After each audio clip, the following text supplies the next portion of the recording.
a tutti loro che si sono collegati sulla piattaforma Zoom o sul gruppo Facebook di Distanti ma Uniti, oppure tramite la piattaforma TV Ionoas, a voi tutti il nostro buongiorno, buon pomeriggio, buonasera, da parte del progetto Distanti ma Uniti Casa Sardegna online.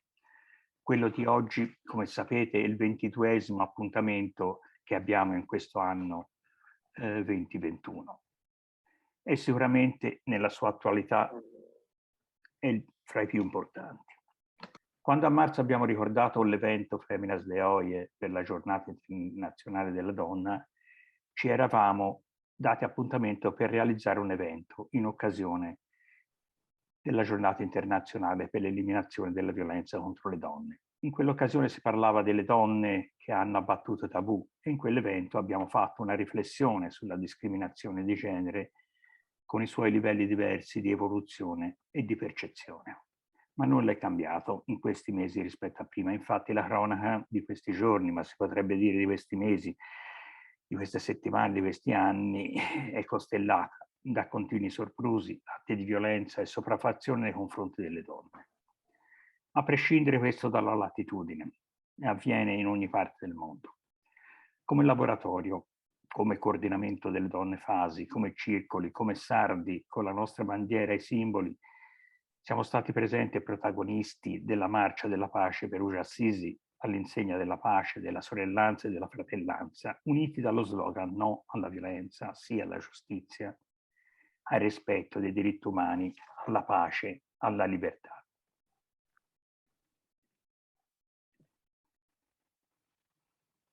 Partecipando alla marcia, simbolicamente abbiamo raccolto il testimone proposto dalle donne che hanno partecipato alla manifestazione di Nuoro a sostegno dei diritti delle donne e dei bambini dell'Afghanistan, in occasione della 121esima festa del Redentore e in occasione del 150esimo anno delle celebrazioni delle Diane.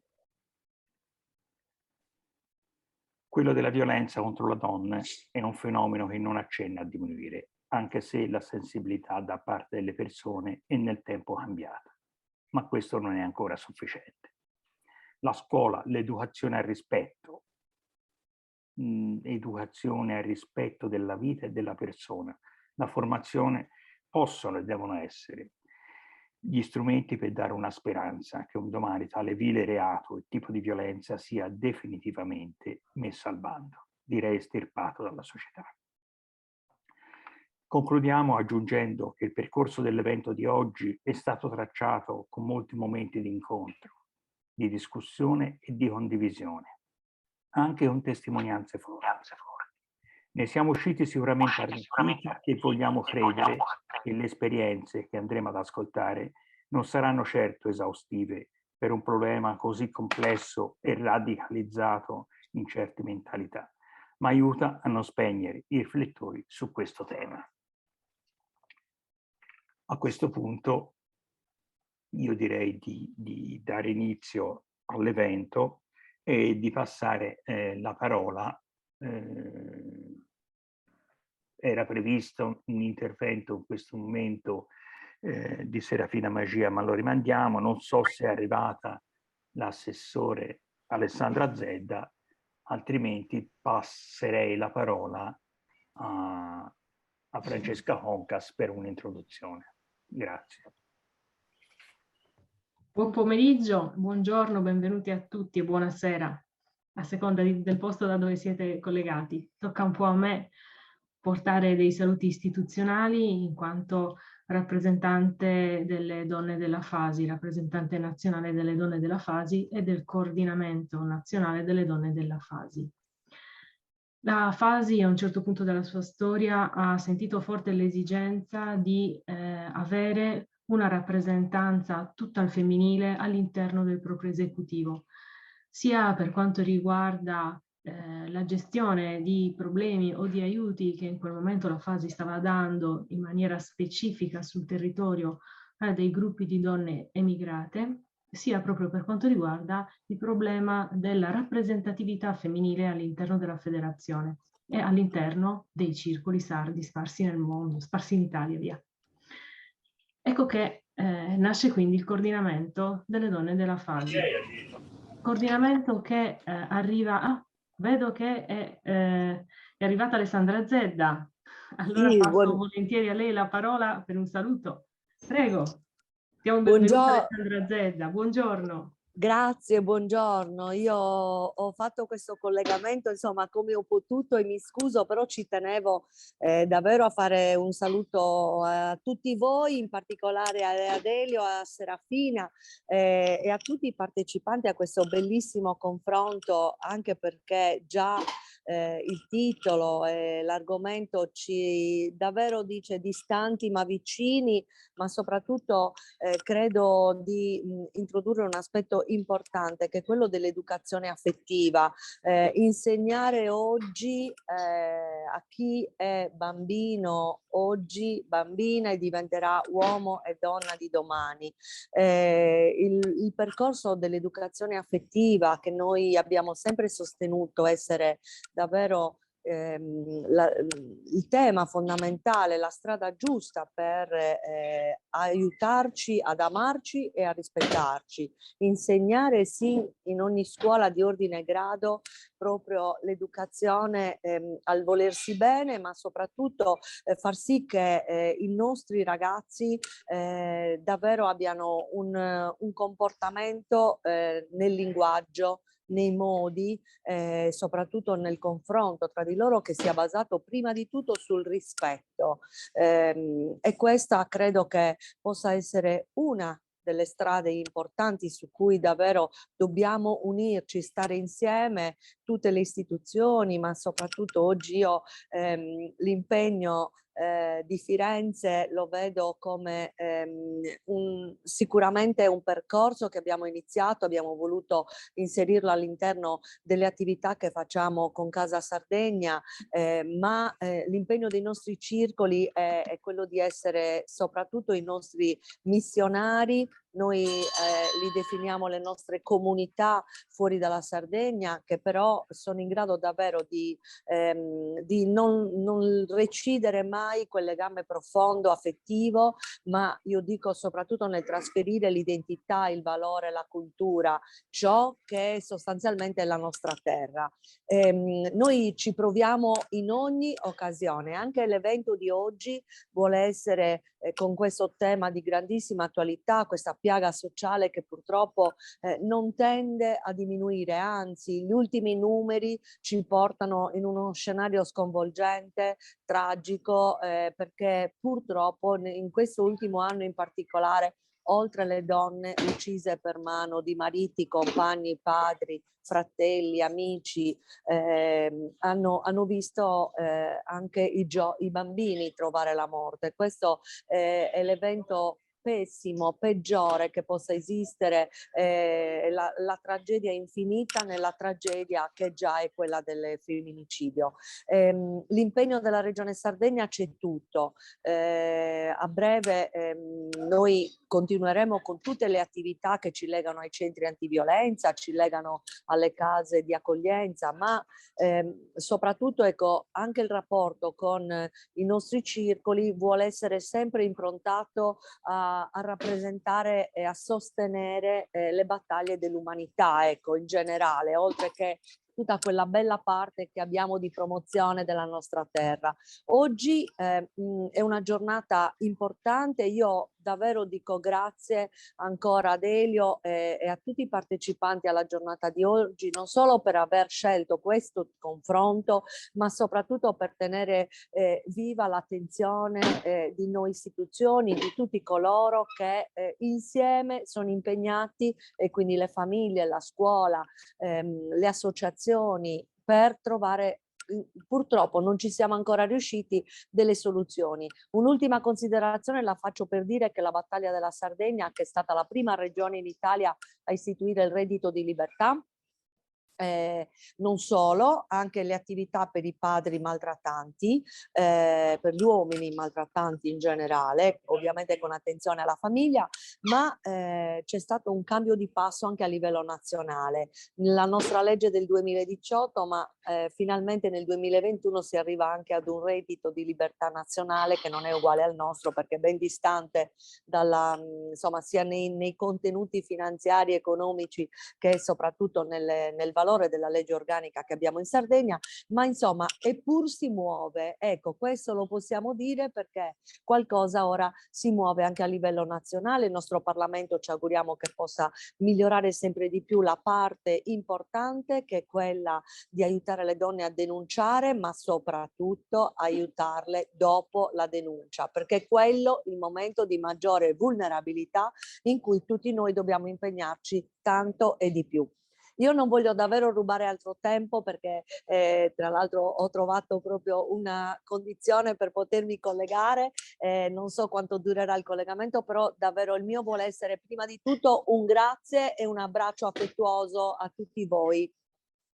Grazie Alessandra, veramente un contributo, un saluto molto importante che per noi è un grande tesoro, soprattutto per l'ultima parte che hai detto, il sostegno alle donne dopo che effettuano una denuncia per violenze. È veramente un nodo irrisolto di tutta la legislazione italiana e siamo particolarmente orgogliosi della Regione Sardegna che ha istituito questo fondo di cui tu hai parlato.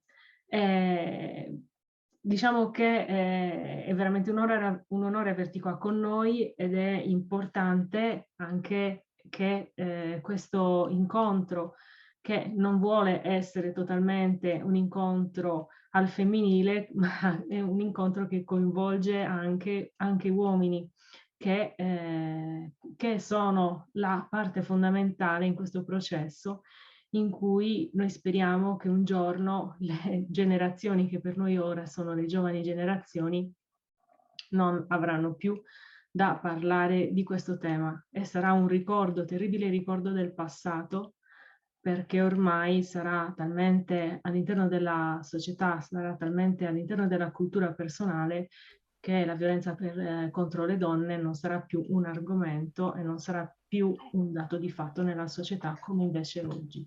Bene.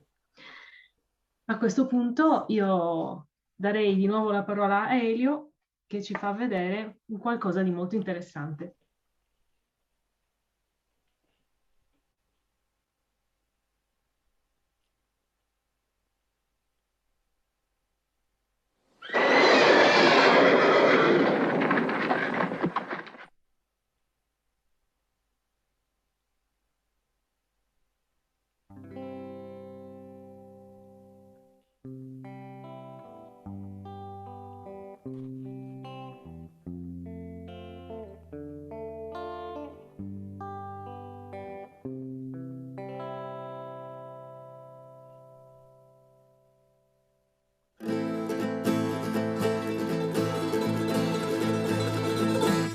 Tre mesi stato su che registrata, chi 3 mesi giudice so tribunale, se femmina o sin de boca in sacato, no pone tramento, non crece in sala, ad 11 minuti non si chiede, non si chieda, non sura un'amica, no pochi sai mamma, distrue so scorpo che cosa gente, non menti che sono menese o su presidente.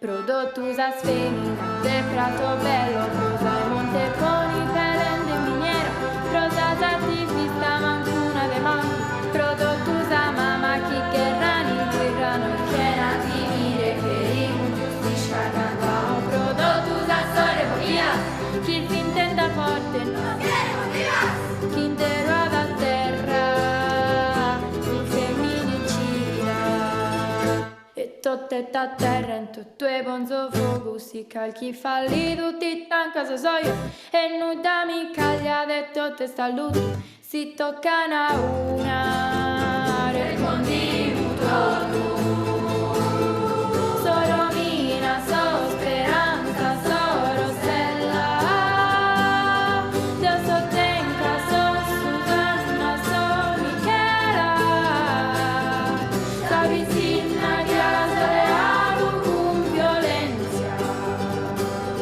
so da mamma che piangente de dolore, e so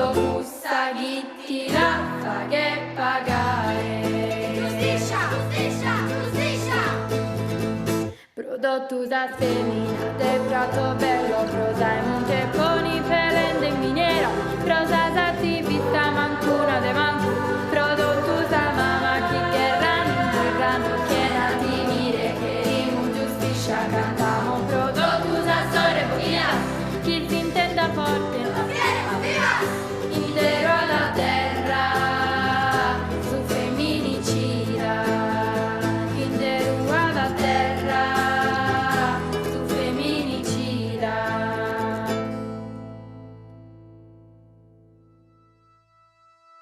Ai comincia la pazienza, insas feminas a mancare.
Che meraviglia questo video, eh? Mi ha fatto quasi venire la pelle d'oca, i brividi, molto intenso, molto interessante.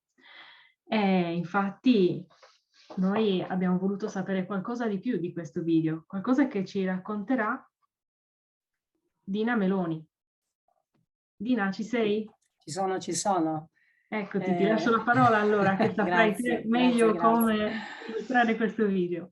Allora, intanto saluto a nome del circolo tutti i presenti che sono in piattaforma, gli ospiti che abbiamo, chi è fuori, chi è sveglio per miracolo in questo momento perché si trova dall'altra parte del mondo.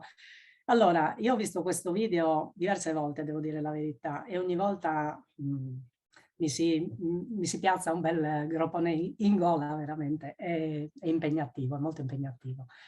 Che dire, è un progetto realizzato da una terza media della scuola Grazia Deledda di Ozieri, del plesso di Ozieri, a dire la verità di una forse sezione staccata.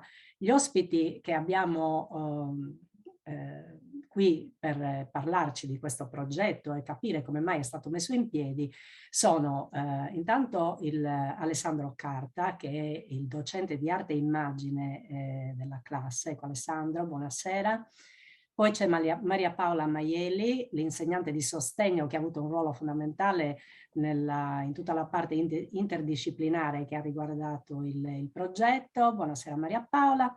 E poi abbiamo Miriam Luzzu, che devo identificare, che è una delle protagoniste che hanno partecipato diciamo, al video, cioè ci hanno proprio lavorato con la ricerca, con lo studio, eccetera, però è una delle protagoniste dirette che si vede nel video. Io inizio da Alessandro. Buonasera a tutti. Salve. E ben arrivato. Come come ha detto Elio all'inizio,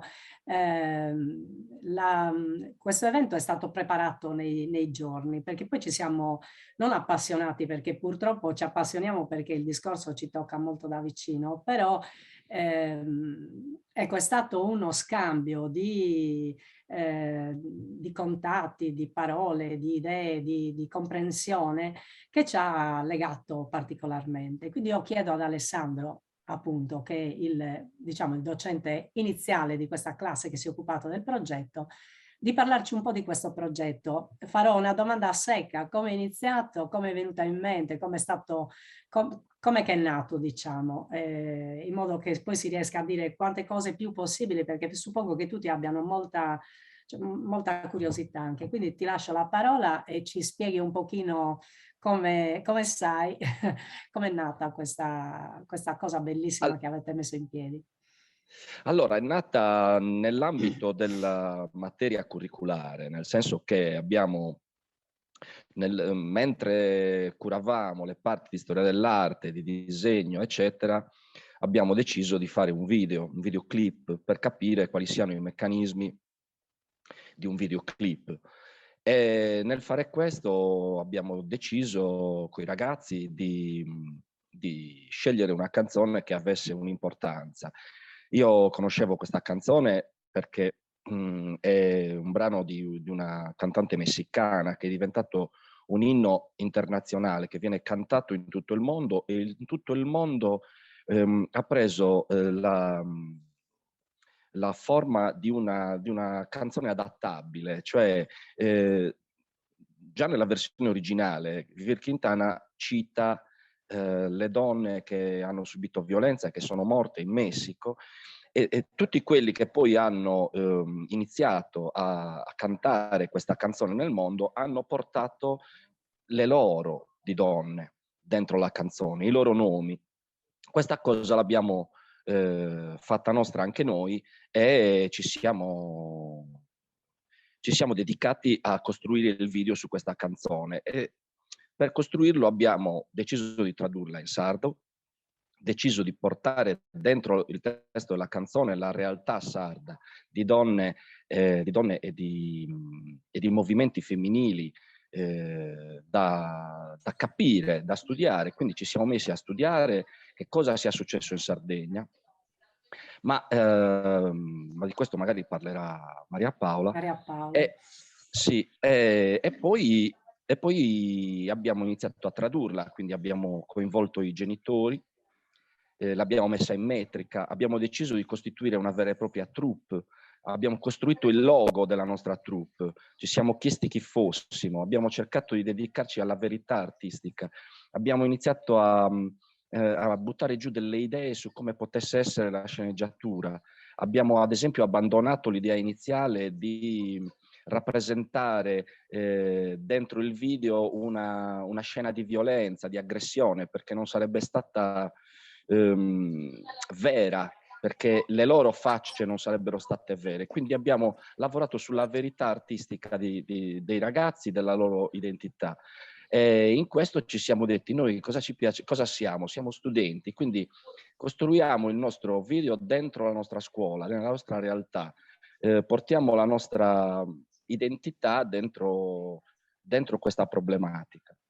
Quindi poi abbiamo insomma montato un po' il tutto, ci siamo divisi in reparti: chi si è occupato del parrucco, chi si è occupato dei costumi, della sceneggiatura, della scenografia, fino all'ufficio stampa, perché tutto il processo doveva essere chiuso, cioè dovevamo anche riuscire a proiettare poi, una volta deciso che il video era decente, di riuscire a proiettarlo anche mediaticamente con la comunicazione. Quindi siamo avete lavorato come una vera troupe, diciamo, avete lavorato come una vera produzione, sì, come una vera produzione. Questo è stato molto divertente, è stato anche molto faticoso, perché i ragazzi hanno dovuto registrare. Abbiamo allestito uno studio mobile a scuola, quindi hanno cantato delle parti musicali che avevamo nel frattempo provato diverse volte, ma poi sai, registrare è sempre una cosa delicata, perché qualsiasi sbavatura Sì. poi resta. E poi ci siamo dedicati al video che abbiamo girato dentro la palestra, l'abbiamo allestita, abbiamo trovato un cestino a forma di canestro, l'abbiamo collocato nel canestro della nostra palestra e abbiamo portato i banchi della nostra classe nella palestra. E così abbiamo, diciamo, costruito, poi abbiamo fatto le scene anche all'esterno, quello è l'esterno della scuola, dove abbiamo girato la seconda parte del video, sì. Una cosa volevo dire che magari può essere una nota curiosa. La canzone finisce con una citazione dell'inno messicano nella canzone originale. Quindi noi ci siamo chiesti come potessimo interpretare questa cosa, perché l'inno messicano dice al sonoro ruggir del canon. Loro l'hanno modificato e hanno messo al sororo ruggir dell'amore, cioè al sorellante ruggire dell'amore. E quindi noi abbiamo preso un po' l'inno nazionale sardo, quindi Procura de moderare, e abbiamo modificato quella parte in cui alla fine, insomma, la canzone si chiude con che comincia sa assenzia e sa femmina sa mancare. Ecco. Infatti questo aggancio, diciamo, anche nonostante vengano nominate appunto le persone e i fatti della Sardegna subiti dalle donne della Sardegna, è citare, diciamo, l'inno nazionale sardo, chiamiamolo così, è una dichiarazione di identità molto forte, no? Quindi ecco, penso che sia stata una cosa, un ribadire ancora di più che c'è un impegno particolare che è stato espresso e che comunque viene portato avanti in qualche modo. Sì, che rientra un po' in quella di cui stavo parlando prima, di quella lavoro sulla verità, sulla propria identità di ragazzi, di studenti, di ragazze, della loro età, quindi questo doveva venire fuori, certo. Questo doveva venire fuori e insomma abbiamo lavorato su questo. E questo hanno mostrato e l'hanno mostrato con molta forza, veramente Sono state brave, molto brave. Molto brave, sì. E, adesso io chiederei a Maria Paola Maieli, salve, invece, che ha avuto... Buonasera a tutti voi. Buonasera, che è l'insegnante di sostegno, giusto? Insomma, all'interno della classe, eccetera. E con un ruolo molto particolare, però, di coordinatrice tra le varie discipline che potevano avere in qualche modo un riscontro, un legame con questo progetto che è stato messo in piedi. So che è stato un lavoro abbastanza impegnativo e lungo. Cosa ci dici? Allora, sì, sicuramente è stato un lavoro impegnativo. Quello che traspare, insomma, dal progetto che vi vogliamo raccontare è il fatto che era veramente un progetto realizzato homemade in casa. Quindi abbiamo coinvolto tutti i colleghi, chi più chi meno, ognuno apportando qualcosa al progetto, non solo donandoci le ore di lezione che ci servivano banalmente per provare e per girare, ma proprio portando le loro discipline all'interno del progetto. Quindi abbiamo coinvolto e stravolto il programma di italiano e di storia con il collega di lettere che si è prestato e ha fatto un bellissimo lavoro ripercorrendo quella che era la condizione femminile in tutto il Novecento. Ci sono state delle ricerche fatte all'attere di questo progetto. Cioè ci siamo impegnati certo per spiegare ai ragazzi dove nasceva questa canzone, la storia della donna in Messico, i problemi dei femminicidi, non solo in Messico, ma poi in tutta l'America Latina e poi anche in Italia, in Europa, fino ad arrivare in Sardegna. E come ha detto Alessandro, giustamente, tutto lo studio dei casi e della realtà locale. Siamo andati oltre, abbiamo fatto delle ricerche ad esempio che hanno riguardato le famiglie delle ragazze e dei ragazzi. Tutti loro hanno intervistato le proprie nonne, le proprie zie, le persone anziane, per chiedere com'era la condizione femminile quando queste signore avevano l'età dei ragazzi che avevamo in classe. Quindi sono venute fuori delle interviste, delle video interviste e delle audio interviste alle varie nonne, zie e quant'altro che raccontavano se gli era permesso lavorare, se avevano potuto studiare ed è stato fortemente arricchente.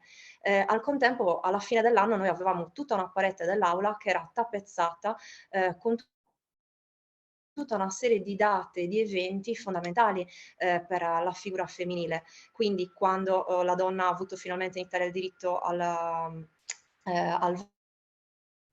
voto, quando è cambiato il diritto di famiglia, quando finalmente è decaduto il delitto d'onore, i ragazzi hanno potuto vedere, toccare con mano, diciamo, perché materialmente noi aggiungevamo le date, materialmente aggiungevamo il post-it sul nostro grande muro e ripercorrevamo la storia delle donne di tutto il Novecento. È stato un lavoro che, insomma, sì, è stato di coordinazione tra tutte le materie, ma è stato molto, insomma, impegnativo, ma molto arricchente, penso per tutti noi. Una presa di coscienza comunque documentata, sicuramente molto approfondita e molto studiata, Sì. tra virgolette. Se posso Prego. aggiungere solo una cosa, nel videoclip, oramai film per noi, voi vedete dei giornali che vengono inquadrati. Quegli stessi giornali non sono dei semplici oggetti di scena, li hanno raccolti i ragazzi e hanno potuto vedere giorno dopo giorno com'era tristemente facile trovare delle notizie che riguardassero questo tema. Sono semplicemente delle nuove Sardegne raccolte durante tutto l'anno, tutto il secondo quadrimestre dai ragazzi e poi usate come tristi oggetti di scena che però ci facevano vedere la cronaca di tutti i giorni. Che purtroppo rispondeva molto bene all'oggetto. Ahimè. Ahimè. Grazie mille, grazie. E adesso passiamo a Miriam, la protagonista del... Salve, buonasera, benvenuta e complimenti. Penso che insomma il coro sia unanime. Non so se hai intorno le amiche che hanno contribuito. Perfetto, buonasera a tutte. Buonasera. Se ci volete, chi siete? Io Alessia. Alessia? Canda. Ok, e benvenute di nuovo. Grazie.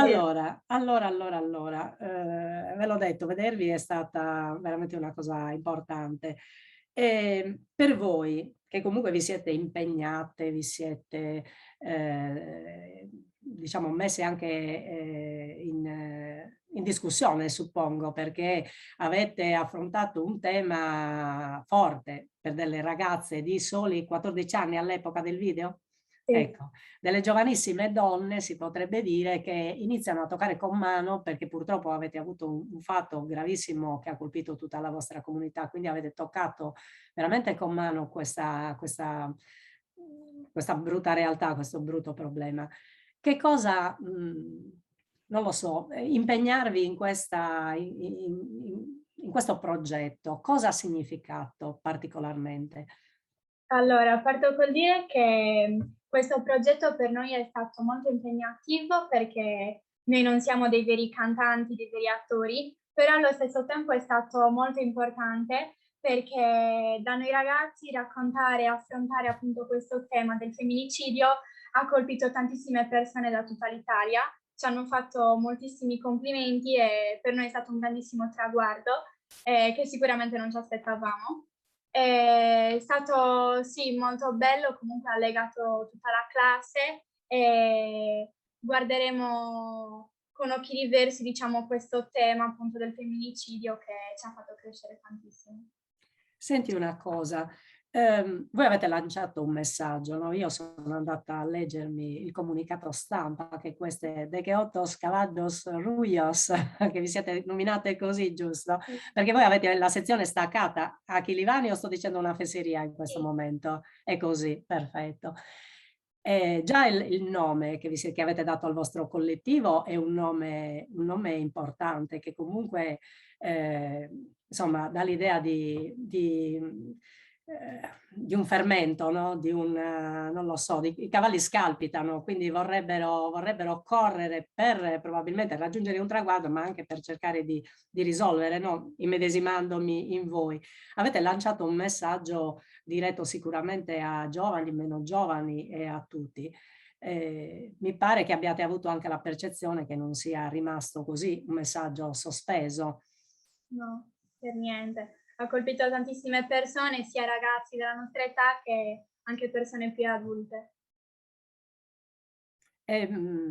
Poi, non lo so, nella comunità, per esempio, del vostro paese, della vostra città, Ozieri è una città, che tipo di, non di riscontro, perché però dal punto di vista, quanto vi ha emozionato poter denunciare, poter comunque portare questo grosso contributo che avete dato a, diciamo, a cercare una soluzione per questo problema?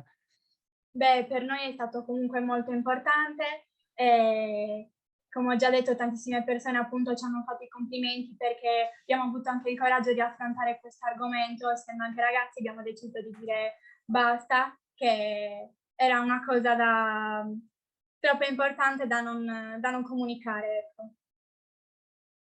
Io penso che insomma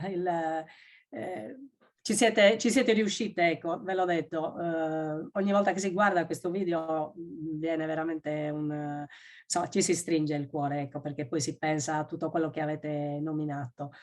Io non lo so, ho finito di Vorrei farvi... aggiungere una cosa, prego, è possibile? Prego. Certo. Vorrei aggiungere una cosa perché voglio sottolineare che Alessia e Miriam hanno da subito costruito la loro coreografia con le loro forze, assolutamente da sole, perché volevano portare dentro questo video la loro parte coreografica, la loro danza. Volevano danzare questa canzone e questo tema. Quindi questa cosa, anche in altre occasioni in cui abbiamo partecipato, insomma, a descrivere il progetto, perché ci hanno chiamato veramente in tanti, è stato molto bello, non l'abbiamo mai sottolineata e quindi volevo sottolinearla perché sono state assolutamente indipendenti e poi sì, io le ho riprese, però sono state assolutamente indipendenti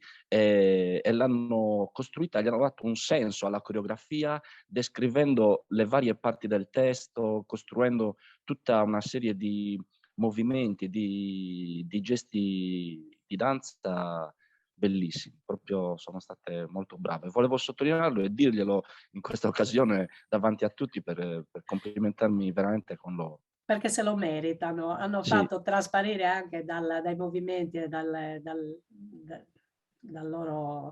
loro arte il pensiero che appunto volevano esprimere. Complimenti veramente, complimenti a tutti. Ripasso la parola a Francesca. Grazie, grazie Dina. Sì, effettivamente grande emozione, soprattutto quando il linguaggio del corpo è una pura espressione di emozione, arriva ancora più in profondità rispetto a quello che possono fare le parole, quindi grande cosa davvero. Però Dina, io niente, ti devo ripassare la parola perché proprio parlando di giovani generazioni, di come questo argomento sia sentito, oppure come le giovani generazioni ci lavorino, tu hai qualche altra persona da presentarci, vero? Sì, adesso passiamo a fare una chiacchierata con Elisabetta Scorco. Buonasera Elisabetta. Ciao a tutti. Lei è, ce lo dice lei che cos'è, perché c'ha un... Allora glielo chiediamo, che cosa fai? Intanto è in rappresentanza del Cagliari Calcio, quindi affettivamente siamo tutti legati e sofferenti un sacco di volte, no? Però ecco, sempre sostenitori e sostenitrici alla grande della squadra.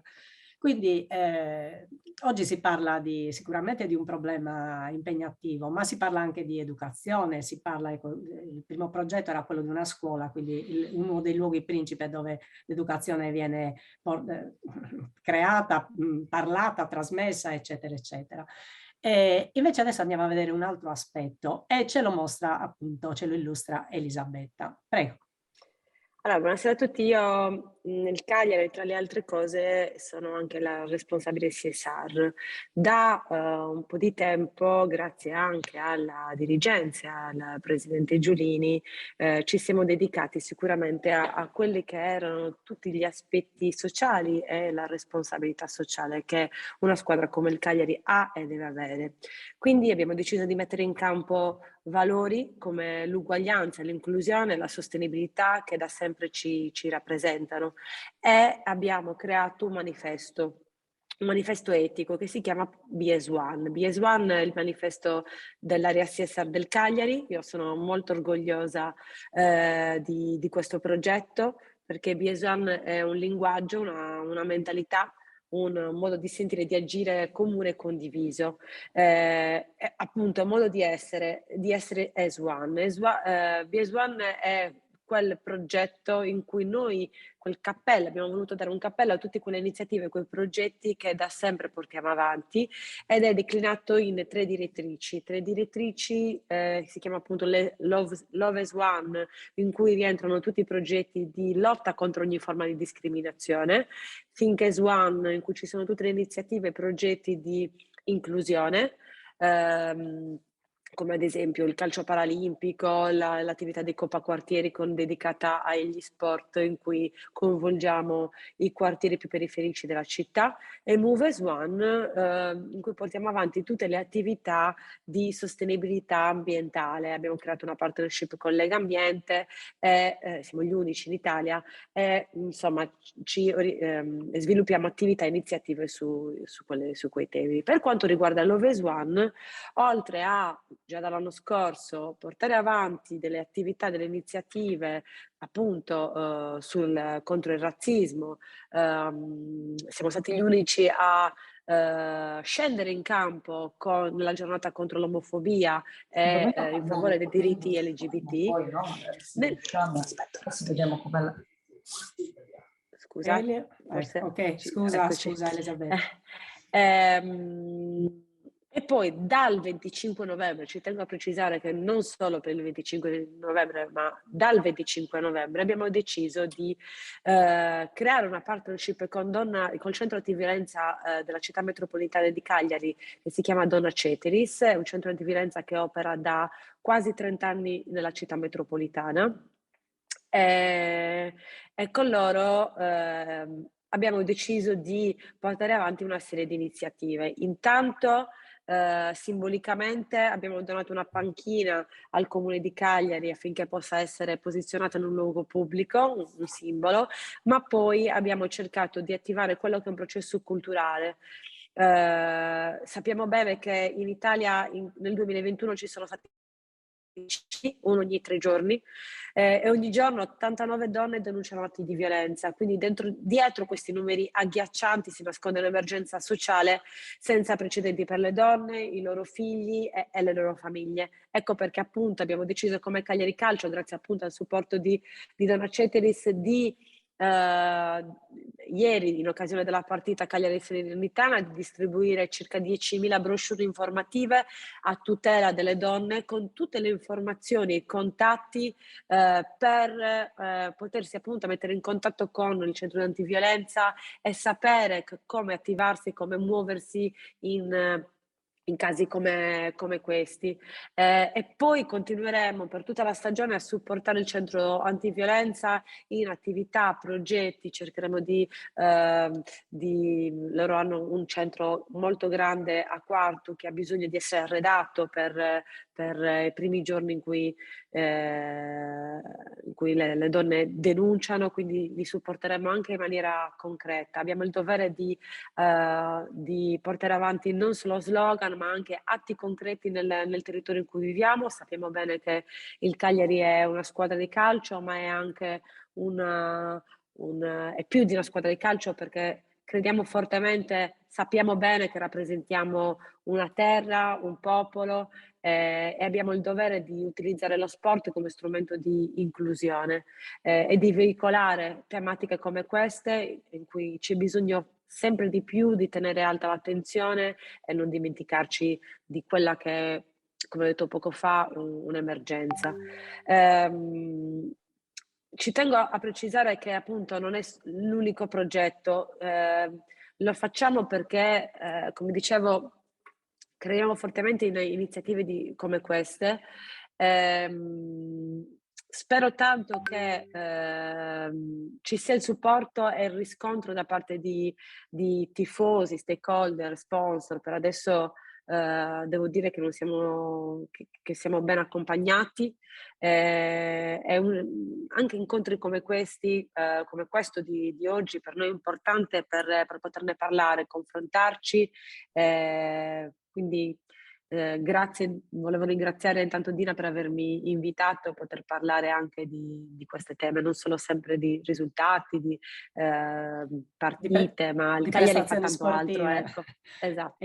Infatti questo ti volevo chiedere, appunto, il Cagliari, non so se tutte le squadre delle varie regioni hanno questa particolarità come il Cagliari ce l'ha per la Sardegna, è appunto è una caratteristica sicuramente che non tutti i club, sportivi riescono, hanno. No, ecco. noi siamo uno dei pochi club che rappresentano l'intera regione. Questo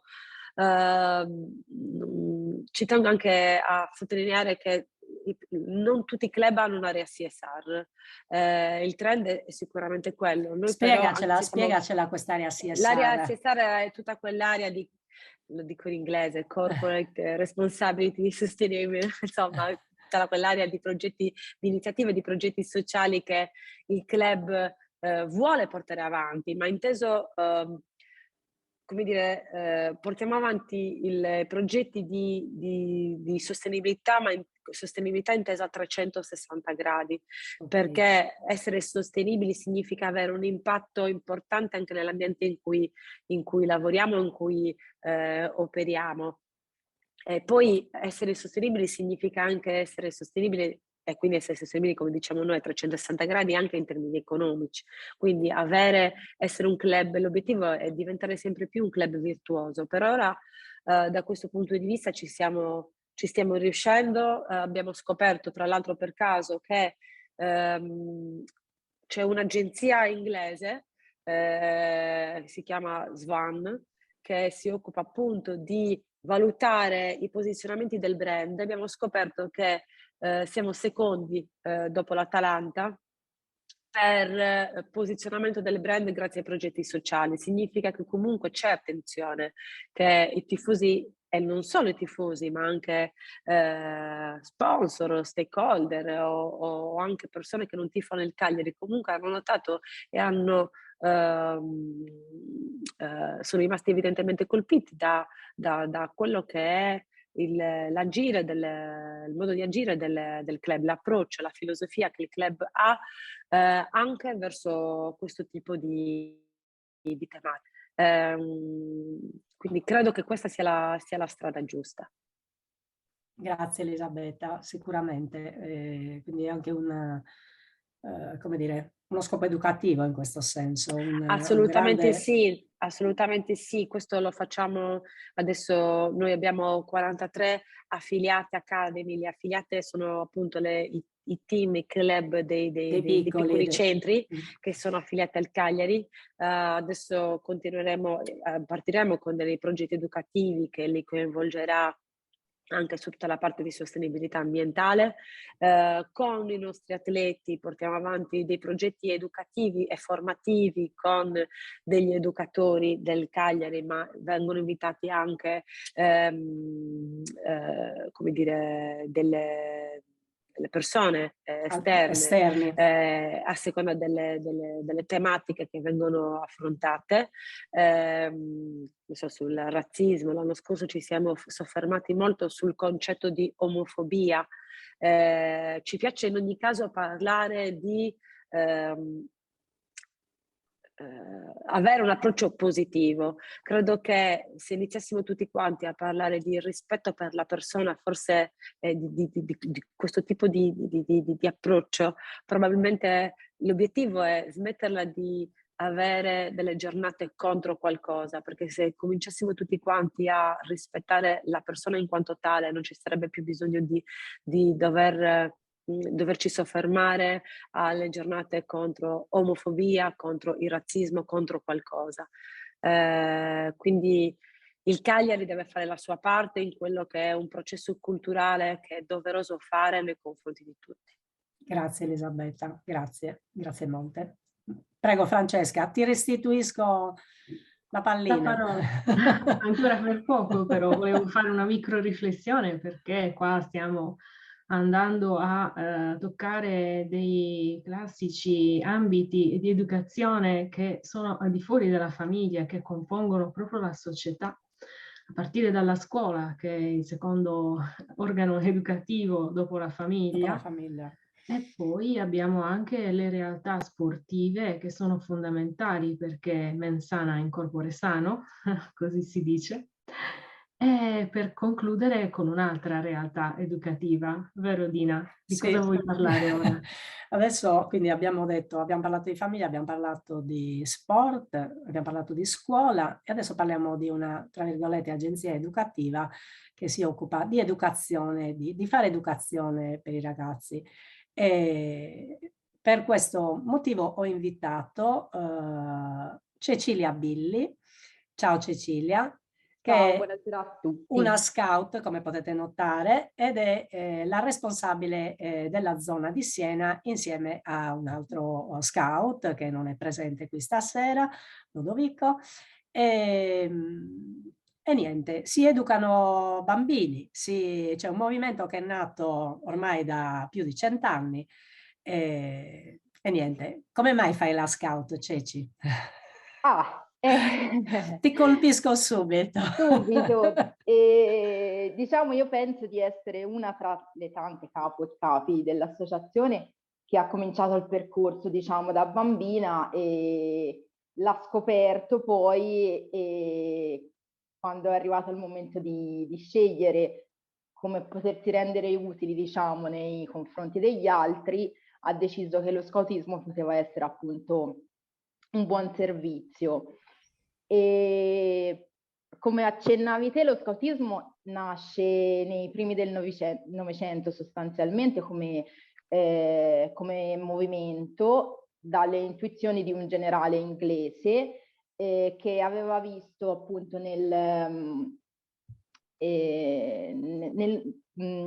sviluppo, che praticamente credeva che sviluppando 4 aspetti del ragazzo questo si potesse educare ad essere un uomo libero, un buon cittadino. Quindi la formazione globale della persona. I 4 punti che sono sempre quelli su cui praticamente la nostra educazione ruota sono la formazione del carattere, l'abilità manuale, la salute, la forza fisica e il servizio al prossimo. Ovviamente dagli inizi del Novecento il movimento è cambiato, si è attualizzato e l'associazione di cui io che anche Dina facciamo parte è l'AGESCI, che è l'Associazione Guide Scout Cattolici Italiani, che appunto si propone come un'associazione giovanile educativa per contribuire nel tempo libero che i bambini e i ragazzi hanno alla formazione appunto della persona. E il tutto a cominciare dal gioco, attraverso il gioco, attraverso la vita all'aria aperta, la vita nella natura, l'imparare facendo. La cosa che forse è più significativa, anche visto il tema che stiamo trattando oggi, è uno delle grandi scelte appunto che ha fatto l'AGESCI quando si è costituita, e cioè è la coeducazione. Leggerei un estratto del nostro patto associativo che la spiega sicuramente meglio di me. Allora, le capo e i capi dell'AGESCI condividono la responsabilità educativa e testimoniano l'arricchimento che viene dalle reciproche diversità. Nel rispetto delle situazioni concrete, delle realtà locali e personali e dei diversi ritmi di crescita e maturazione, offrono alle ragazze e ai ragazzi di vivere esperienze educative comuni, al di là di ogni ruolo imposto o artificiosamente costruito. Crescere insieme aiuta a scoprire ed accogliere la propria identità di donne e uomini e a riconoscere in essa una chiamata alla piena realizzazione di sé nell'amore, La coeducazione apre e fonda l'educazione all'accoglienza dell'altro. E esplicito. direi che è difficile aggiungere qualcosa oltre a questo, e magari ecco, si può fare qualche esempio proprio pratico. Sì, direi che rende molto bene l'idea. E appunto la nostra attività si rivolge a bambini e poi a ragazzi a partire dagli 8 anni fino ai 21 e è divisa sostanzialmente in 3 grandi blocchi. E in ognuno di questi blocchi si vive l'esperienza scout attraverso cose proprie per l'età. E per esempio i bambini e le bambine vivono nel branco, sono i lupetti, e vivono insieme nell'ambiente giungla, quindi c'è questo ambiente fantastico che fa riferimento alle storie di Mowgli, e appunto vivono insieme, condividono proprio ogni attività e non c'è sostanzialmente differenziazione in base al sesso, quindi ognuno può sviluppare le proprie capacità, esatto, e i propri interessi, senza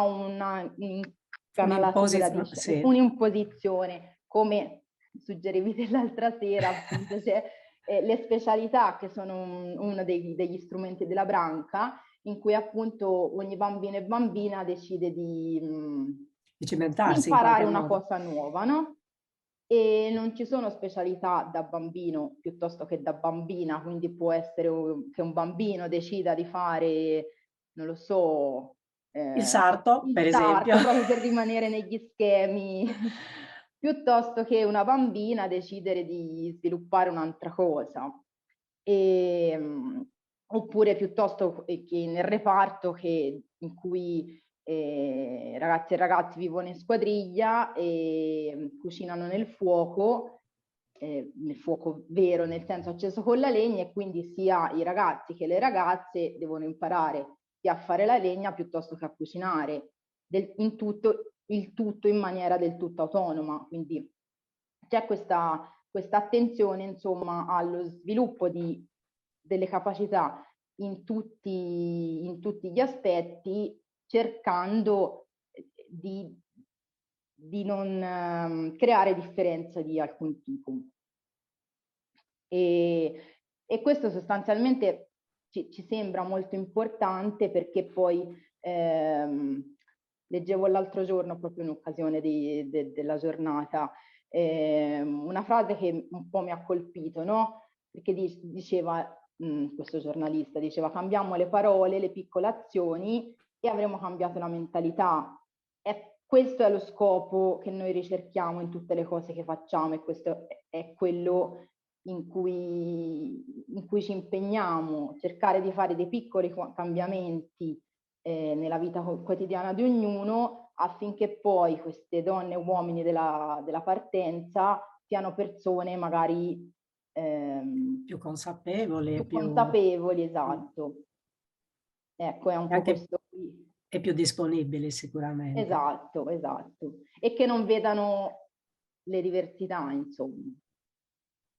Poi appunto si completano, perché ecco, la diversità è una di quelle cose che più arricchisce proprio per questo motivo. Assolutamente, anche perché c'è il rispetto e la conoscenza poi della propria persona. Ecco. Certo, si ha la percezione. Attenzione alla propria crescita personale, c'è il ragazzo ovviamente accompagnato dai capi, specialmente quando diventa poi più grande, quindi entra in clan dai 16 anni, si interroga molto su se stesso. Forse non so se ci siano tante realtà educative in cui effettivamente si fa un percorso che preveda una progettualità individuale proprio della persona, della propria persona rispetto a determinate scelte, quindi una scelta di impegno politico, una scelta di fede, una scelta di servizio poi scout. E quindi si dovrebbe avere, ecco, lo sviluppo sia della propria individualità rispetto a se stesso e rispetto all'altro, alla comunità in cui il ragazzo vive, con cui si confronta e quindi della quale poi scopre anche le diversità e impara a conoscerle appunto e poi a rispettarle. E questo si spera sempre che possa poi riportare nella società, nella propria vita, anche al di fuori dello scautismo. È proprio un intento di formazione della persona. Grazie Cecilia, sei stata veramente esaustiva. A voi, grazie. Vai Francesca. Grazie mille per questo spaccato di questa interessante realtà educativa, altro che essere educativa anche questa, molto strutturata. Passerei a questo punto la parola a Maria Nives Cavizzosu, perché passiamo dal locale al globale, come si diceva un po' di tempo fa, vero Nives? Con chi parleremo adesso? Nives, non ti sentiamo, forse devi accendere il microfono. L'ho fatto? Eccoti. Ok, scusate. Tranquilla, a posto. Dunque, io vi devo presentare una persona che non è presente, diciamo, alla trasmissione, però vedremo un video che ha registrato. Si tratta di una nostra nuova socia del Circolo Acrase Maria Lai di Roma, che ci ha contattato all'inizio del mese, quindi la conosciamo da pochissimo. Una persona che è stata indirizzata al nostro circolo da una donna della Fasi, da una persona che ha conosciuto su Facebook, quindi una conoscenza, però lei era molto curiosa, essendo sarda di origine, voleva insomma vedere, insomma, in questo momento stava a Roma per un periodo, così lei in realtà è sempre in giro per il mondo, ha girato 110 paesi e si occupa di violenza di genere per l'ONU, quindi ha lavorato insomma in vari settori. In questo momento si occupa di rifugiati e sta per partire per la Siria. Si chiama Francesca Paola Crabu e ci dirà insomma di questa sua esperienza veramente. Sono 20 anni che lavora su questi aspetti, ci ha raccontato delle cose insomma tremende di cui si è occupato, però ci dà una visione insomma su come questa violenza di genere è molto alimentata anche dalle disuguaglianze, da tanti aspetti insomma che non vanno trascurati. Quindi Elio, puoi mandare il video. Grazie. Buongiorno a tutti, vorrei innanzitutto ringraziare le organizzatrici e gli organizzatori di questo evento per avermi invitata. Mi chiamo Francesca Paola Crabu e sono una psicologa clinica, oltre che un'infermiera e un'ostetrica, che da circa 20 anni mi occupo di violenza di genere, ma soprattutto di violenza sessuale nei contesti umanitari per l'ONU. Attualmente sono impegnata in Medio Oriente con l'Alto Commissariato dei Rifugiati.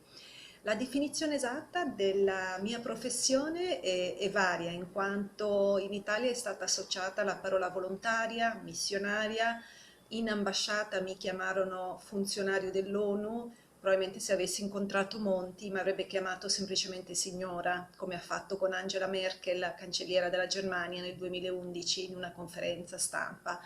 Perché non è proprio spontaneo usare le parole giuste quando si tratta di una donna, eppure questo è anche un tipo di discriminazione, di violenza di genere.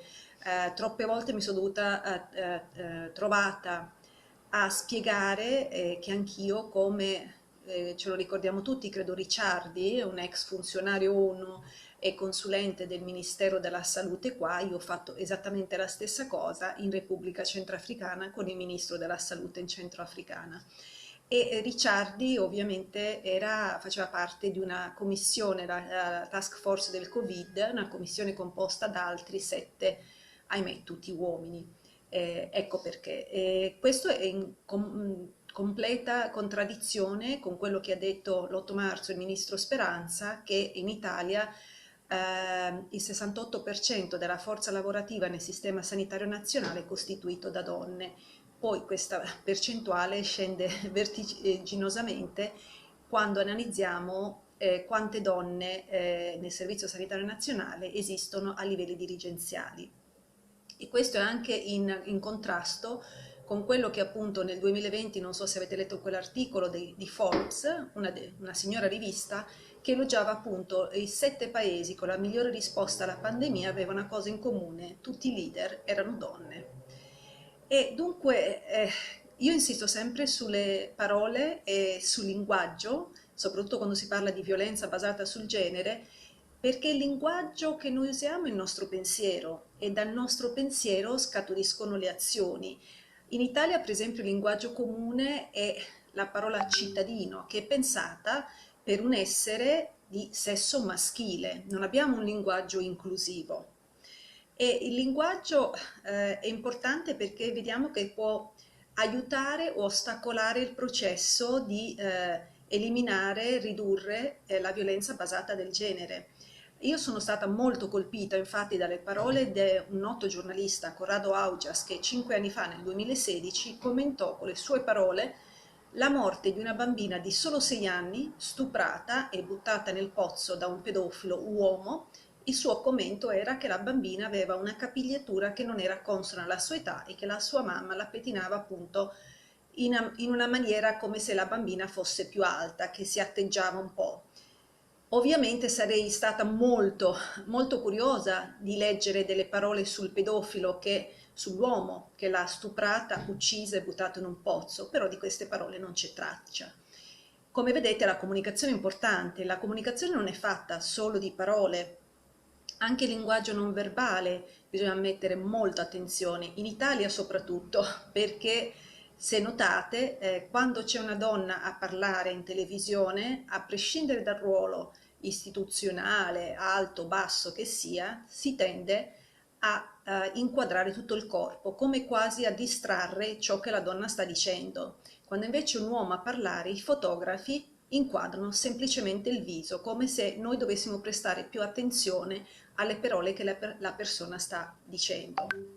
E dunque anche la comunicazione che per esempio è stata usata nel recente G20 qui a Roma, noi sappiamo tutto su quello che hanno fatto le mogli dei 18 su 20 leader mondiali, sono andati a visitare questo e quell'altro. Io sarei stata molto curiosa di sapere cosa hanno fatto i 2 mariti delle 2 leader mondiali, della von der Leyen e della Merkel, però di questo non c'è assolutamente comunicazione, non c'è traccia.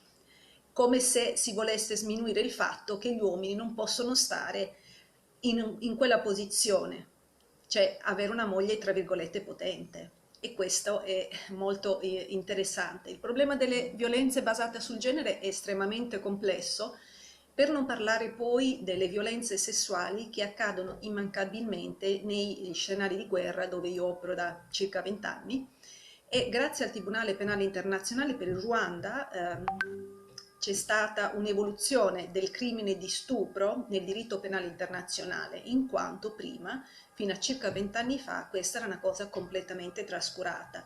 Io sono particolarmente legata al Tribunale Penale Internazionale per il genocidio del Ruanda, in quanto ho avuto l'onore e l'onere di lavorarci. Ecco perché bisogna sempre tenere in mente che anche dal punto di vista legale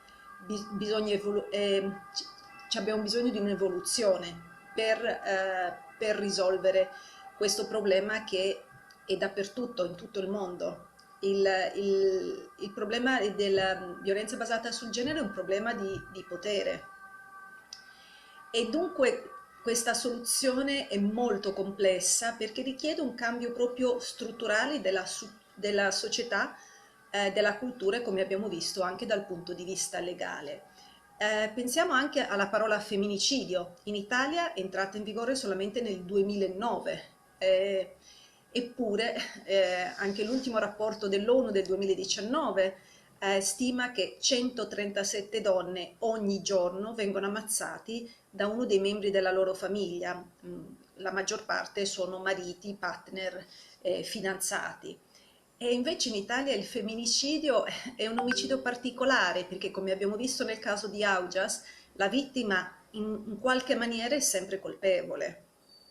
E dunque comunicare, usare le parole giuste è un discorso anche questo di potere, perché è il potere che produce il sapere e non è viceversa. E quindi fra le varie, i vari meccanismi, le varie cose che si potrebbero fare per risolvere questo increscioso problema, sicuramente la scuola gioca un ruolo fondamentale. Una cosa da chiarire è che però questo non deve far allarmare gli insegnanti, i docenti, perché tirare in ballo la scuola con la violenza basata di genere non significa aggiungere un'altra materia, piuttosto significa cambiare prospettiva, aggiungere la prospettiva di genere. E infatti un esempio molto, molto banale, io non so quanti di voi abbiano insegnato o abbiano appreso questo gesto che ha salvato la vita a tante donne, non solo nella pandemia ma anche recentemente, che quando sono in pericolo con un uomo basta fare questo gesto e chi sa di questo gesto, come è successo 3 settimane fa, chiama la polizia e l'aguzzino è stato messo in prigione. Invece mi ritrovo che qualche settimana fa in Italia ancora insegniamo alle ragazzine di non andare a scuola con il top per non disturbare i maschi, per non distrarre i maschi. Beh, è una scuola molto diversa da quella che per esempio recentemente una mia amica italiana con figli nati e cresciuti a Ginevra, uno di loro gli ha fatto notare alla mamma in un libro dove c'è un'estrema tensione ai materiali scolastici, che il libro era sessista perché c'era una frase del tipo stupida come una bambina, e questo non va bene. Allora io mi chiedo, in Svizzera, che magari non sarà perfetto, però se già c'è la scuola ha questa tensione, che un ragazzino di 11 anni riesce a riconoscere il problema della inequalità di genere, beh, questo sicuramente sarà un uomo che in futuro probabilmente non sarà un femminicida. E sempre parlando di libri, io sono una grande fan di Caroline Criado Perez. Io non so quanti di voi in genere o nella scuola abbiano mai pensato di adottare questo libro. Io l'ho sottolineato e l'ho spinto caldamente a un'amica assessora, perché non so se esiste questa parola, guarda caso le parole, in Emilia Romagna dove stavo fino a qualche tempo fa, ed il titolo è Invisibili, come il nostro mondo ignora le donne in ogni campo, dati alla mano. Questa donna, questa femminista, ha analizzato una marea di studi scientifici con tanto di referenze, con tanto di bibliografia, e si è visto, fra i vari casi che poi leggerete se siete interessati, che noi donne abbiamo il 47% di probabilità in più di essere ferita seriamente rispetto a un uomo e il 17% in più di morire in incidenti stradali, in quanto le macchine sono state costruite su un campione di un maschio medio, così come il manichino del crash test. Cioè, voglio dire, ci sono tanti altri esempi, dati scientifici alla mano, farmaci testati sugli uomini, che poi il campione 47 uomini viene estrapolato, il genere umano reagisce così, quando invece sappiamo benissimo che le donne, per un discorso ormonale, per struttura chimica, struttura fisica, sono diverse. Su questo nessuno ha testato niente, e questa è una discriminazione, questa è una violenza. E dunque in questi 10 minuti di intervento, per me soprattutto, che vedo l'Italia tramite le cose che io leggo, tramite le parole che vengono scritte nei vari giornali, volevo appunto passare questo messaggio di quanto la comunicazione è veramente importante. E vorrei concludere con una frase di un libro che, ahimè, non mi ricordo, che dice appunto per risolvere il problema della violenza basata sul genere non c'è un traguardo da raggiungere, ma una strada da percorrere per la parità e non per le donne. Grazie.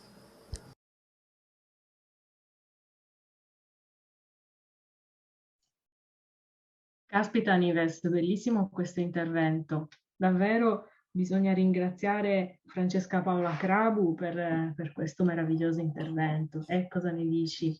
Avete una socia nella vostra associazione che vi stiamo invidiando, eh? Benissimo. Sì, guarda, veramente è stato un incontro incredibile, perché io l'avevo invitata alla presentazione di un libro, Donne con lo zaino, e lei ha detto una coincidenza incredibile venire, perché io sono stata sempre chiamata la donna con la valigia, sempre pronta a partire, sempre in giro per il mondo. Veramente è stato un contributo prezioso. Adesso parte, quindi per il momento, però ci terremo in contatto perché è veramente una persona molto molto bella. Grazie. Davvero, è importante anche per noi, per la sua testimonianza, per la sua esperienza, caspita, notevole. Bene, perfetto. Adesso a questo punto, come alcuni sanno e altri un po' meno, io passerei la parola, visto che siamo entrati ormai in ambito internazionale, alla nostra Maria Vittoria Lantada Signorini, che viene dal Circolo Antonio Segni di La Plata in Argentina. Ciao Maria Vittoria, che ci racconti?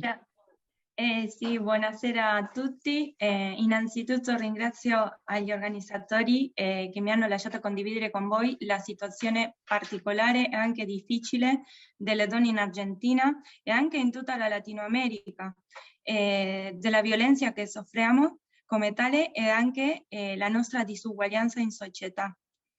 In Argentina dal 1 gennaio al 20 novembre 2021 abbiamo registrato 229 femminicidi e solo 16 femminicidi finora in questo mese di novembre.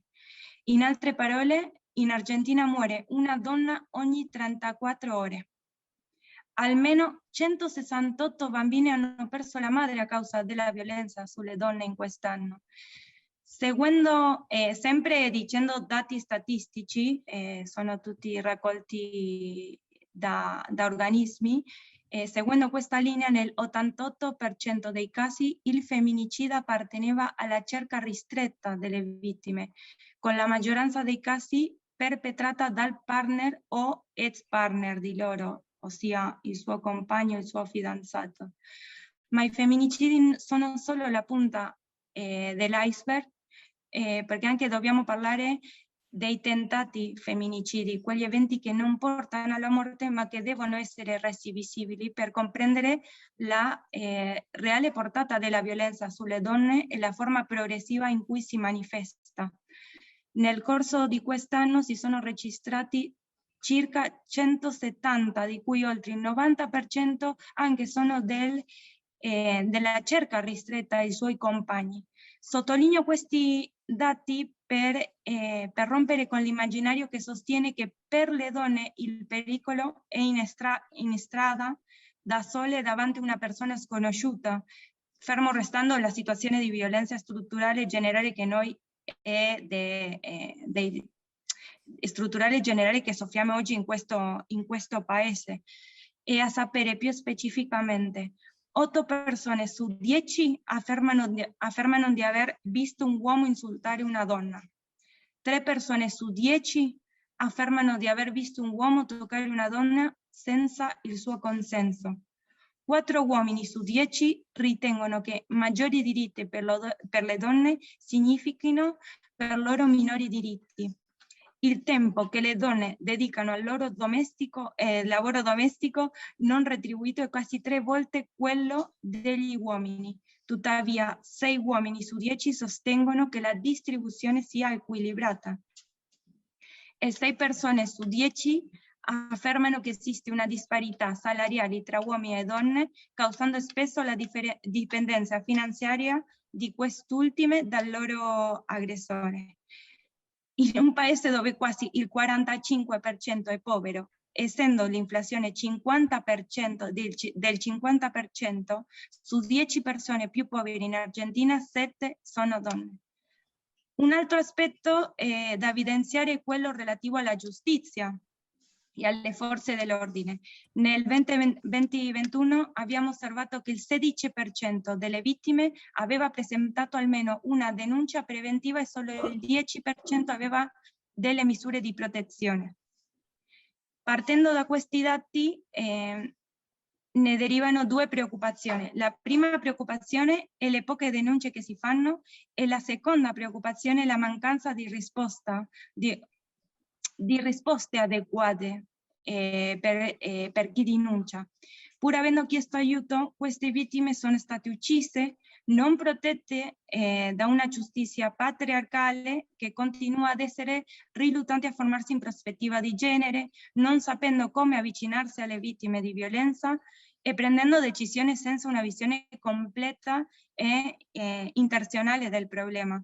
Ma cosa ci sfugge? Dove è rotta la rete di sicurezza? Perché succedono queste cose? Non esiste una risposta univoca perché la violenza, come si è detto, la violenza di genere è un fenomeno abbastanza complesso e anche legato alle diverse situazioni in cui si trova chi la subisce. Non sono atti criminali modificabili con una sola azione, perché questi hanno molto causali. Si verificano perché si vive in una cultura maschilista, perché i rischi aumentano quanto più è alto il livello di vulnerabilità delle donne e quando lo Stato non interviene efficacemente o anche è assente. Quindi il suo approccio deve essere globale, multidisciplinare e federale. Scusate se si sentono dei rumori forti nella strada, questo rumore. Cultura e educazione... Ti senti benissimo, vai avanti. Ok. Cultura, educazione e valori cambiano nel medio e lungo periodo, al di là del fatto che ci sono già dei cambiamenti in relazione a circa 20 anni, ma credo che ancora c'è un lungo cammino da fare. Oggi la donna ancora è vulnerabile e per questo è fondamentale e urgente che lo Stato intervenga, che sia vicino a loro, che garantisca l'attuazione di politiche pubbliche che affrontino i nodi strutturali della disuguaglianza, principalmente quelli derivati da modelli culturali patriarcali, discriminatori e violenti, anche xenofobi. Approfondire le campagne di prevenzione e rendere effettivi gli annunciati programmi di accompagnamento, perché sempre si dicono, si creano di questi programmi ma non si applicano, anche la protezione e assistenza per le donne, anche il rafforzamento dell'accesso alla giustizia, che a questo punto anche è fondamentale. Insomma, è imperativo che il potere legislativo migliori e aggiorni le leggi esistenti, che il potere giudiziario assista e protegga a chi si presenta a denunciare, e per ultimo che il potere esecutivo adotti misure che affrontino la vulnerabilità riguardanti alle questioni economiche, molto qua con il problema della crisi che è molto presente, anche lavorative e abitative in tutto il paese, attraverso una esauriente valutazione di rischi, ma questa è la progettazione che si deve fare e anche agire di fronte a questi dati. E senza politiche pubbliche concrete, senza risorse, senza un'ottima articolazione tra comune, province e nazione, è molto difficile pensare che i suddetti dati statistici citati precedentemente, che sono abbastanza importanti e gravissimi, questi si abbassino nel medio termine. Sono stati, come già ho detto, progetti che si creano ma non si realizzano, ma quello che oggi qua in Argentina è certo che le donne argentine siamo unite e diciamo basta con la violenza su di noi, basta di ucciderci, basta di renderci la vita precaria, basta di promuovere un sistema abituato a tutelare i diritti degli violenti e aggressori. Nos queremos vivas, libres y sin miedo, ni una menos. Su questo siamo tutte quante d'accordo, grazie Maria Vittoria, veramente un contributo importantissimo, credo che siamo tutte con te, perché siamo tutte insieme, non una di meno, davvero, è importante. Bene, io adesso andrei avanti e darei la parola a un'amica, una persona che conosco da molto tempo e che è qua insieme a noi, Maria Grazia Campus. Maria Grazia, hai sentito queste queste donne come vivono in tutto il mondo, sia dal punto di vista dell'educazione che dal punto di vista lavorativo sociale. Allora, grazie, veramente grazie di cuore a ogni intervento che ha portato un momento di riflessione, un momento anche di coesione. Sentire Maria Victoria in questa disamina della situazione dell'Argentina ci fa capire quanto a volte noi pensiamo che nel nostro paese succede così perché noi siamo arretrati. No, è un tema mondiale, è una cultura patriarcale che ci perseguita, ci insegue, ci trasciniamo da millenni ovunque. Grande speranza dal lavoro che la scuola media di Ozieri ha fatto. Quello che ho potuto vedere nei tanti interventi. Non so cosa sia più importante, lei. Mariangela, ciao Mariangela, non sei d'accordo? Vuoi intervenire? Sì, veramente un tema trasversale. Allora, no, cerco di concludere il mio pensiero, poi se Mariangela vorrà parlare magari diamo la parola chiaramente anche a chi dibattito, certo. voglia. Quello che mi premeva dire brevemente è questo. Io ho visto molti livelli diversi di consapevolezza, molti livelli diversi di agire. Tutti vanno verso un'unica direzione e se in quella parola che tanto abbiamo sentito, che è la parola rispetto, rispettiamo anche questo camminare che a volte non è sempre immediatamente comprensibile. È molto chiaro il video della scuola Grazia Deledda di Ozieri, è molto chiaro il livello di consapevolezza che queste ragazze molto giovani hanno probabilmente più elevato di molte mie coetanee, perché comunque da subito hanno affrontato questo argomento e da subito hanno visto questa disuguaglianza sociale intollerabile e l'hanno affrontata affiancate dal presidio educativo importantissimo che è la scuola, quindi i loro insegnanti e le loro famiglie insieme. Detto questo, abbiamo visto come a volte questa stessa parola rispetto, voglio mettere semplicemente questa attenzione, la parola rispetto noi la usiamo da tantissimo tempo ed è una parola che può essere un po' deviante a seconda di come viene usata.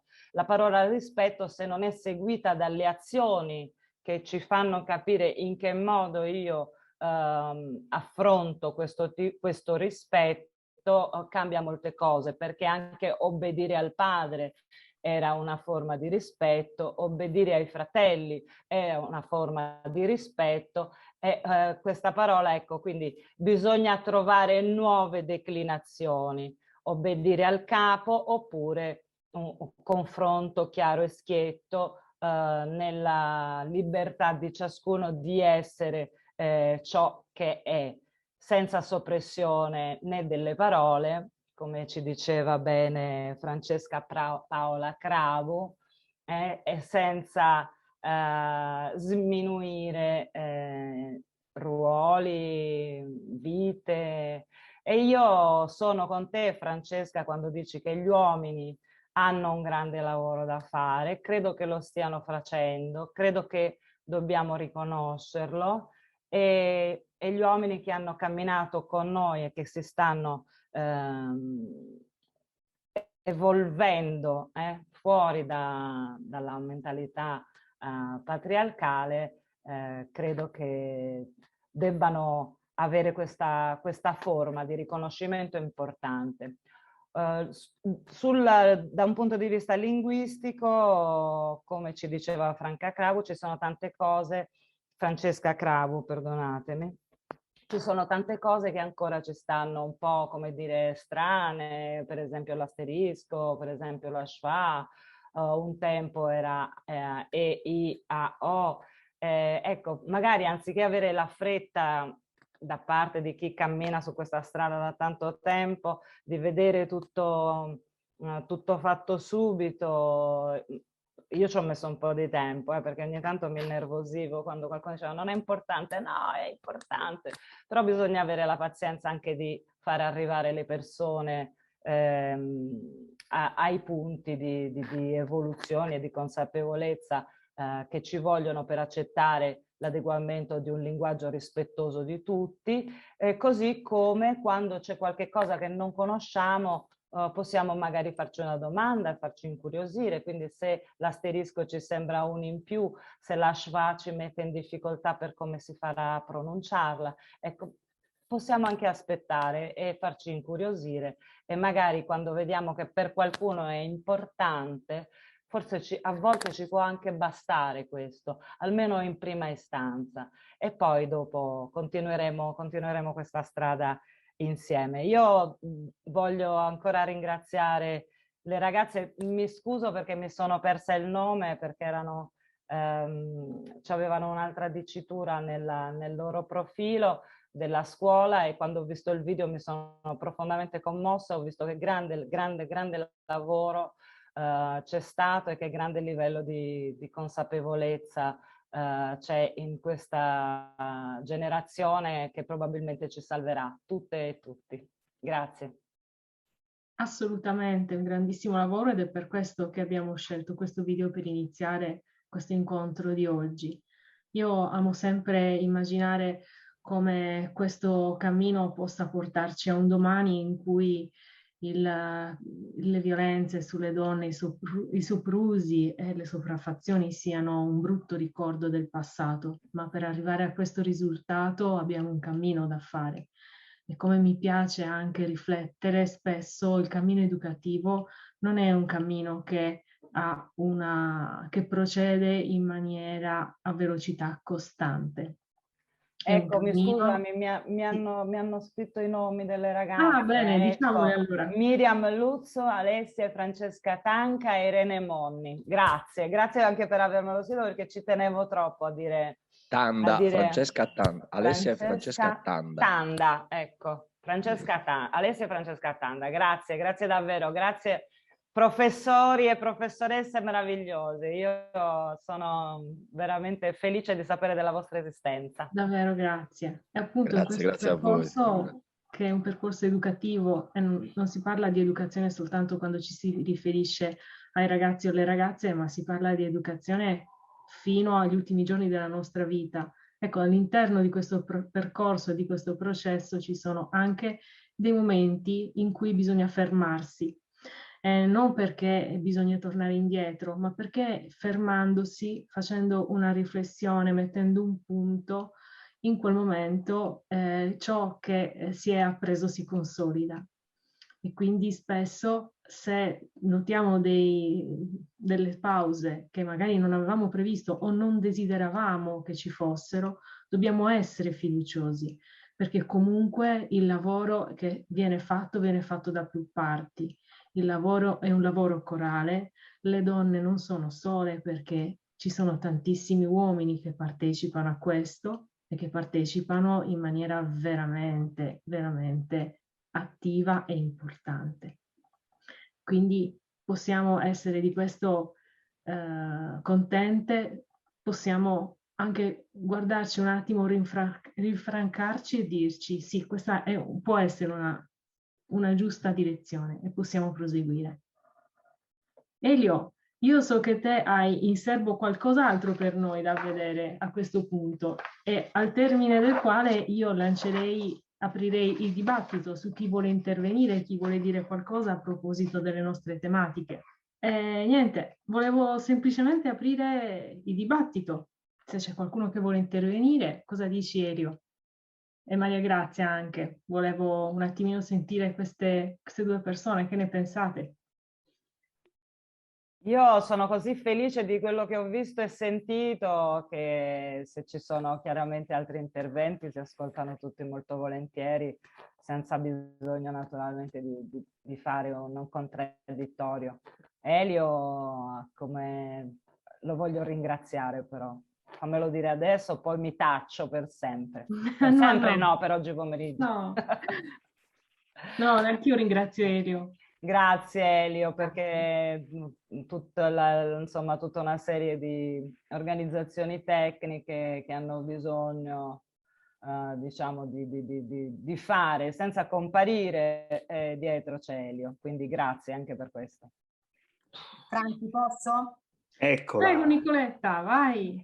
Sono finalmente arrivata in albergo dove c'è una linea decente, diciamo così, quindi mi sentite, giusto? Sì, sì, ti sentiamo bene. Dai, volevo veramente anch'io fare dei ringraziamenti, fare veramente un ringraziamento particolare a tutte le partecipanti, tutti i partecipanti, a nome ovviamente anche del nostro direttivo. L'ho seguito, anche se in viaggio ho seguito tutto, interventi bellissimi, toccanti, emozionanti. E devo dire che tanto ormai questo è il terzo evento che facciamo, no? Donne Sì. del coordinamento della FASI. Davvero. E devo dire, Franca, non so se mi è sfuggito, se lo avete già detto, che questo sarà il terzo, ma di una lunga serie, che comunque le donne FASI non si fermeranno su questo argomento, su tutti questi argomenti importanti. Qualsiasi messaggio ci sia da lanciare, ecco, è giusto che ci siamo, che anche noi diamo il nostro contributo, come bellissimo contributo che ci ha mandato la nostra amica Vicky dall'Argentina. E questa è anche la cosa bella di questo pomeriggio, che ne è venuta fuori l'unione, la sorellanza tra le donne, perché l'abbiamo visto anche poi noi alla Marcia della Pace, no? Quando ci muoviamo noi donne, insomma, qualche messaggio, anche se piccoli, riusciamo a lanciarli e facciamo delle cose belle. Quindi continuiamo, perché il 25 novembre non deve essere una data su 365 giorni. Non ricordiamo queste donne, queste vittime, queste diseguaglianze, queste discriminazioni solamente il 25 novembre.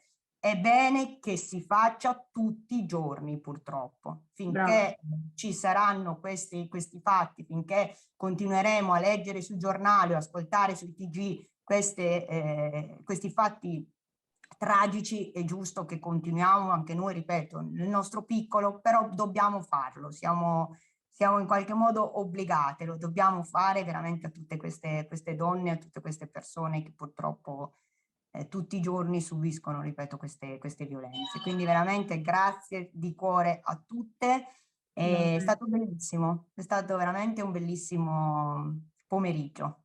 Grazie.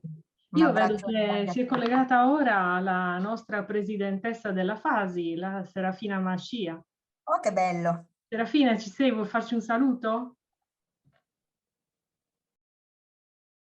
Non ti vedo più. Sparita? No, aspetta, che è successo? Forse è sparita.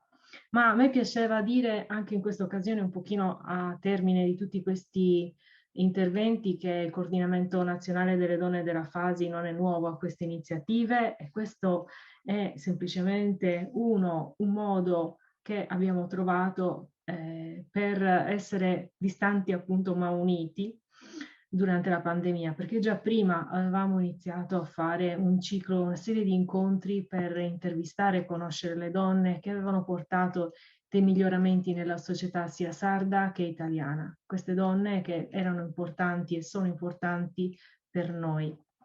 Quindi a partire appunto dall'incontro Rosso Sardegna che si è svolto a Firenze, dove siamo andati addirittura perché c'era una mostra, la mostra di Maria Lai, a Palazzo Pitti, siamo state ospiti di Palazzo Pitti, abbiamo avuto una fantastica conferenza addirittura con delle persone che Maria Lai l'hanno conosciuta di persona e quindi ci hanno raccontato delle cose. E una delle cose che mi resterà per sempre impressa di questo incontro a Palazzo Pitti è che ci parlava una sua amica e ci raccontava come Maria Lai era rimasta parecchio sorpresa perché lei che dalla Sardegna si spostava fino a Venezia per studiare, per approfondire, per ingrandire, per conoscere, per migliorare la sua arte, dalla Sardegna gli dissero vai, gli diedero tutti gli strumenti per poter andare. E quando arrivò a Venezia, fu da Venezia che gli dissero guarda che l'arte non è una cosa per donne. Quindi alle volte pensiamo e sottovalutiamo la nostra cultura, quando in realtà non è sempre così scontato che ci siano delle azioni discriminatorie che provengano esattamente dalla nostra cultura. Abbiamo sempre bisogno di riflettere, abbiamo bisogno di essere unite, di parlare, di confrontarci e in questo modo crescere insieme. Non so se è tornata la Serafina Mascia che ho visto prima, ma forse no. Elio, no. dimmi te. Ancora no. Ce la vedi? No, Forse non l'ho è vista, appena la rivedo lo segnalo. Volevo dire una cosa semplicemente, l'ho detto all'inizio in maniera velata, ma la voglio ripetere, cioè questo evento, la costruzione di questo evento è stata molto forte, è stata molto sentito e abbiamo avuto molte riunioni su cui abbiamo discusso e condiviso, cioè questo risultato lo si deve a tanti, a tutte coloro che hanno contribuito, diciamo, fino addirittura anche sacrificare le domeniche sere per mettere su in piedi un palinsesto che fosse snello ma efficace, e penso che ci siamo riusciti, insomma. Volevo salutare tutti gli amici dell'Argentina, gli amici di Shanghai e di Tokyo. So che per loro Tokyo e Shanghai adesso è un po' un'ora tarda, ma comunque che si sono fatti vedere. Alcuni, Pablo per esempio, ha dato la disponibilità a collaborare nel nostro laboratorio, per cui lo ringraziamo. Grazie. Diciamo, se ci sono altri interventi, altrimenti possiamo benissimo chiudere se la nostra Presidente non arriva. Permettetemi di dire, di aggiungere una cosa, come scriveva un mio coetaneo nel 1879, per dire, in risposta a un gruppo di donne si battevano per il diritto al voto. Già allora diceva, non potrà mai esservi nel mondo libertà e giustizia, sino a che una metà del genere umano sarà schiava dell'altra metà, sino a che i doveri individuali non saranno in perfetta armonia con i diritti. 1879, lui si chiamava Giuseppe Garibaldi. Grande Giuseppe Garibaldi. Scusate. Me l'ha ricordato il pronipote. Sì, Giuseppe Garibaldi, appunto. No, io volevo dire no, scusate, prima mi era scappato l'audio, stavo facendo un'altra cosa sempre per l'Axit e non mi tornavano delle cose, stavo parlando di mio marito che non ti abbiamo sentito che eri arrabbiata, quindi sicuramente sì, si trattava dell'Axit. Stavo cercando delle cose, perché come vedete anche le donne sono multitasking, riescono a fare più cose insieme. Il mio pensiero è questo, e lo volevo dire proprio, cioè noi donne siamo molto brave, facciamo queste cose bellissime, parliamo di queste cose, però gli uomini perché non fanno qualche cosa di loro spontanea iniziativa contro questo? Mi ricordo che 5 anni fa i giornalisti della RAI avevano fatto un video proprio come uomini, dicendo che non erano uomini. Scusami Mariangela, ti interrompo un secondo, che vedo che è comparsa la Serafina Mascia. Serafina, ci vuoi fare un saluto? Non ti sentiamo. Vediamo che sei collegata col computer di Ragazze, vi parlo da Circolo. Sì, esatto. Mi sentite? Ora sì, ora sì. Mi sentite? Sì, ti sentiamo un po' a scatti, ma ti sentiamo. Ecco, sì, sono collegata. Ci troviamo qui a Genova per la riunione di circoscrizione e ho il treno in partenza per Padova.